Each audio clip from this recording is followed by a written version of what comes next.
उन्हाचा तडाखा वरचेवर वाढतोय। पंढरपुरात उन्हाच्या तापमानाचा पारा 42 अंशांच्या वर आहे। अशातच विठ्ठलाच्या दर्शनासाठी रांगेत उभारणाऱ्या भाविकांना उन्हाचा त्रास होऊ नये यासाठी स्प्रिंकलर लावण्यात आले।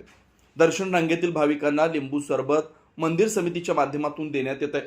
वाढत्या उन्हाच्या तडाख्यामुळे कुठल्याही भाविकाला उष्माघाताचा त्रास होऊ नये यासाठी मंदिर समितीनं खबरदारीचे उपाय म्हणून विठ्ठल मंदिराच्या दर्शन रांगेत थंडावा निर्माण करण्याचा प्रयत्न केला।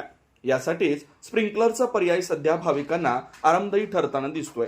सुंदर व्यवस्था केलेली आहे की अति उकाड्यापासून आम्हाला भरपूर आनंद दिला। भोगर लावल्याबद्दल पंढरपूर समितीचे धन्यवाद।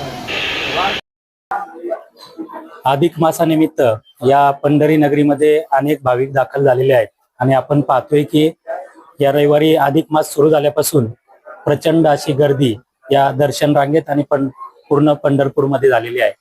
आणि याच दरम्यान भाविकांना सगळ्यात मोठा जो त्रास होत आहे, उन्हापासून त्रास होत आहे आणि गर्दीमुळे दर्शनाला सुद्धा थोडासा विलंब लागत आहे। त्यामुळं दर्शन रांगेत उभ्या असणाऱ्या भाविकांना त्या ठिकाणी त्या पाण्याची व्यवस्था, त्याचप्रमाणे लिंबू सरबतची व्यवस्था सुद्धा मंदिरे समितीमार्फत केलेली आहे। आणि आजपासूनच दर्शन रांगेत बऱ्याचशा ठिकाणी आपण आता स्प्रिंकलर सुद्धा लावलेले आहे, जेणेकरून भाविकांना त्या ठिकाणी थंड वातावरण होईल आणि उन्हाचा त्रास कमी होईल। त्याच पद्धतीने जलद दर्शन होण्यासाठी सुद्धा मंदिरे समिती, पोलीस प्रशासन प्रयत्नशील आहे।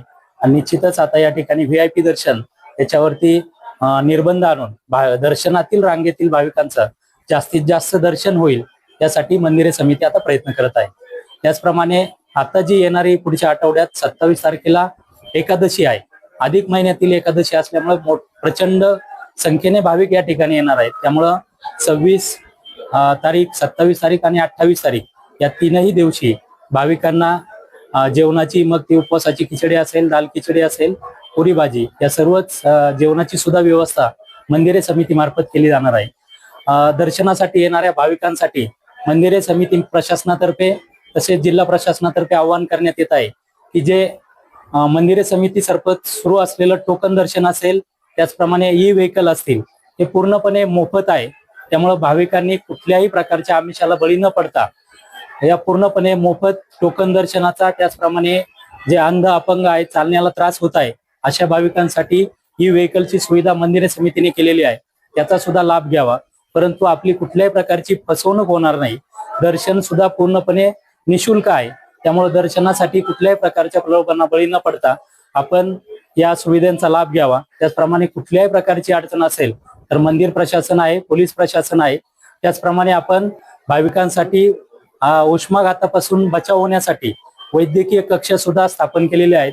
आपण पाहतोय की दर्शन मंडप असेल, त्याचप्रमाणे बाजीराव पळसाळी आणि गोपाळपूरचं जे रिद्धी सिद्धी दर्शन मंडप आहे, त्या ठिकाणी सुद्धा वैद्यकीय कक्ष स्थापन केलेले आहेत।